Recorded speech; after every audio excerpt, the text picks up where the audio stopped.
Bismillahirrahmanirrahim. Assalamualaikum warahmatullahi wabarakatuh. Perkenalkan, nama saya Kumpulan Siregar MPD dari SDIT Nurul Ilmi Padang Sidempuan, Kota Padang Sidempuan, Provinsi Sumatera Utara.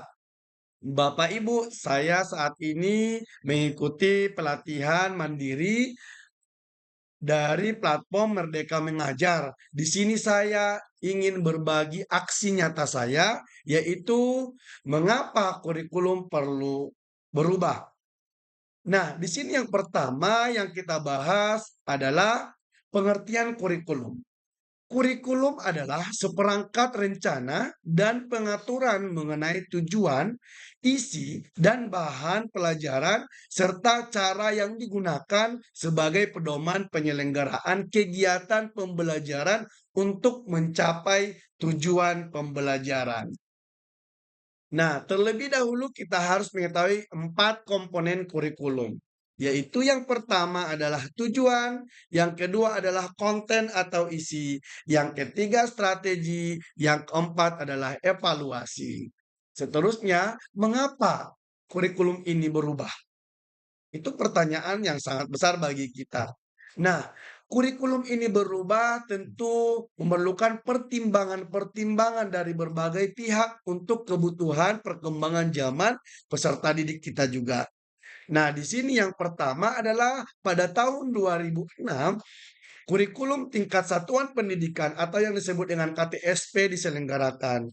Nah, berubahlah itu menjadi kurikulum 2013 atau yang disebut dengan Kurtilas. Nah, yang sekarang yang kita mau gadang-gadang atau mau kita laksanakan adalah kurikulum merdeka atau yang disebut dengan kurikulum prototipe. Nah, ada 3 alasan utama perubahan kurikulum ini, Bapak Ibu. Yang pertama adalah agar relevan dengan perkembangan zaman. Yang kedua, agar dapat memenuhi kebutuhan siswa. Yang ketiga adalah agar dapat menyiapkan generasi masa depan yang visioner. Berikutnya adalah dengan adanya perubahan-perubahan itu atau alasan utama itu, tentu ada yang berkembang atau yang baru sekarang ini, atau yang disebut dengan isu yang kekinian. Nah, ada 4 isu yang kekinian atau isu baru. Yang pertama adalah terkait dengan perubahan iklim global. Yang kedua adalah teknologi digital. Yang ketiga adalah informasi budaya. Yang keempat adalah industri multinasional. Inilah yang menyebabkan berubahnya kurikulum itu sesuai dengan perkembangan zamannya.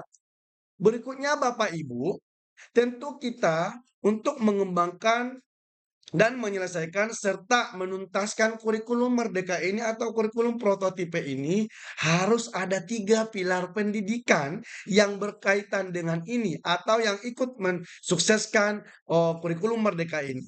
Yang pertama adalah orang tua, yang kedua adalah sekolah, dan yang ketiga adalah masyarakat atau lingkungan.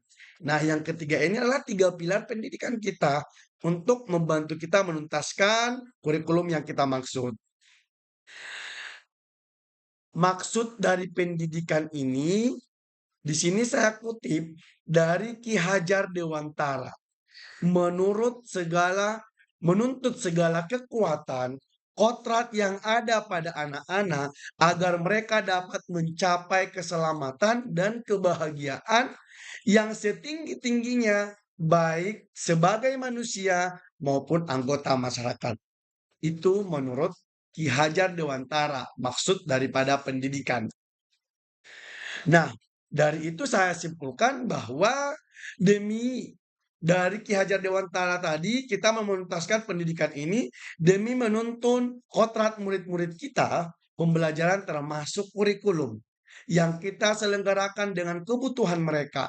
Sebagai guru, kita harus mengikuti dan memahami tren kehidupan murid kita. Nah, pertimbangan-pertimbangan dalam rancangan kurikulum itu tentu dipertimbangkan oleh pihak-pihak tertentu terkait kurikulum ini. Kenapa harus dipertimbangkan? Apa aja yang harus kita pertimbangkan agar kurikulum ini kita terapkan? Yang pertama adalah kebutuhan. Kebutuhan siswa, kebutuhan peserta didik atau kebutuhan kita guru, kebutuhan sekolah, dan kebutuhan pendidikan. Yang kedua adalah pendapat. Yang ketiga adalah perjalanan. Yang keempat adalah hasil belajar. Dan yang terakhir adalah yang kelima adalah kepentingan. Nah, jadi, kurikulum ini setelah kita buat rancangannya, berarti murid harus berfokus kepada apa? Atau murid harus berfokus pada apa? Nah, sebelum kita bahas mengenai berfokus kepada apa, pengembangan karakter berdasarkan nilai-nilai Pancasila untuk mewujudkan profil pelajar Pancasila. Nah, yang manalah yang disebut pelajar Pancasila? Apa aja rupa yang mau kita selesaikan, yang mau kita harapkan ada pada peserta didik atau murid kita. Yaitu yang pertama adalah beriman dan bertakwa kepada Tuhan yang Maha Esa. Yang kedua adalah kreatif. Yang ketiga adalah mandiri. Keempat adalah gotong royong. Yang kelima adalah berpikir kritis. Dan yang keenam adalah berperilaku global. Itulah yang kita harapkan nantinya dengan adanya perubahan kurikulum ini yang kita harapkan ada pada peserta didik atau murid-murid kita. Nah, dari semua itu yang kita harapkan tentu tidak luput daripada 3 pilar pendidikan tadi agar semua itu tercapai. Nah, kesimpulan daripada saya adalah kurikulum ini bersifat dinamis dan terus dikembangkan atau diadaptasi sesuai dengan konteks karakteristik murid dan sesuai dengan kebutuhan mereka. Nah, cukup sekian dari saya. Terima kasih atas perhatiannya. Mudah-mudahan Bapak Guru, Ibu hebat semuanya dapat menyimak dan memberikan umpan balik kepada video saya ini, aksi nyata saya ini. Mudah-mudahan kita semua mendapatkan ilmu yang bermanfaat. Wabillahi taufiq wal hidayah. Wassalamualaikum warahmatullahi wabarakatuh.